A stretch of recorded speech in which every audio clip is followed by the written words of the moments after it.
Time Out magazine. It gives me great pleasure to welcome some of the team behind the film. Sean Penn, writer and director of the film.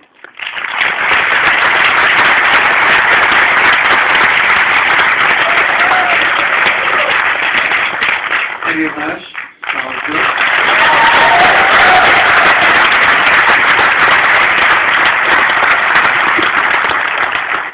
leicester, producer of the film. And QanA, also producer of the film.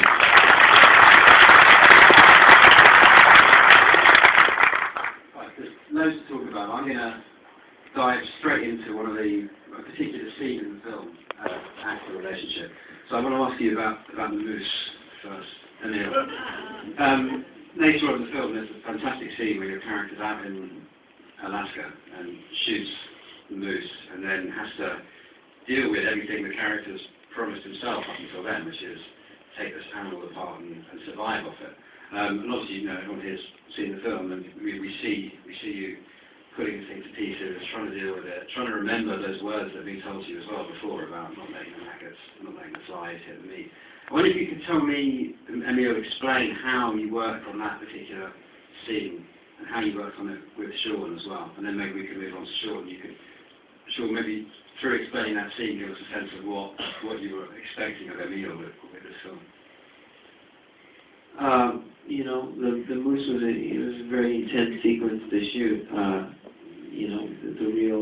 There was a real moose, and you want to treat the animal with as much respect as possible. And kill the moose for the movie, but it was real. So you always remind yourself of that.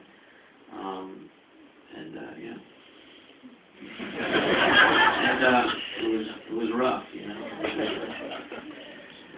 What he means is this is a particularly awkward place to start the conversation.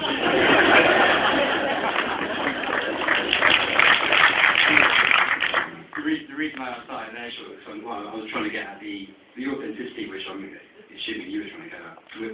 No, don't apologize. I don't mean awkward is a bad thing. It's just challenging.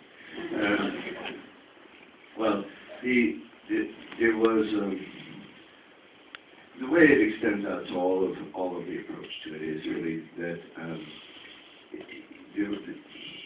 he was doing all of the things that he is seen doing in the story, short of being entirely alone in this place. But these were, he wanted us all to be subjected to the size of this natural world out there that Chris McCandless's journey took place in, and it wasn't going to be one of staying, away from the dirt or the blood or the cold or the heat, but that we would all, journey through all of those things, and I wanted, it was important to. I think there's a very different thing, as an actor on film to smell the insides of the animal that you're opening up, and I wanted it to smell like it and feel. I wanted the blood to be blood. It just was it felt like the way to track this story. I want to take it back now to the beginning of the story. I know that, Sean, you were keen on the story, keen in telling the story to film for a long time when you read the book. And it took a long time for you to get the rights and to persuade Chris McCandless's family that it was a good thing and you were the right person to do it. But Bill I'd like you to fill in that background, how that period in which Sean was looking to get the film made and explain how he came to you and how it went from there. Either one of you, really. Well, I knew Sean was kind of interested in the story for many years, but it was hard to get the family. Something Sean should sort of explain in detail. And one day he called me and said, "Okay, Bill, I can do it. We can do it." And he said, "Do you want to do it?" And I said, "Yeah." It was that easy for me, but it was years and years and years of trying. I mean, obviously, when you do a movie about real people, it's a sensitive issue, and you're opening up their lives to the world. And I think they were very cautious about it.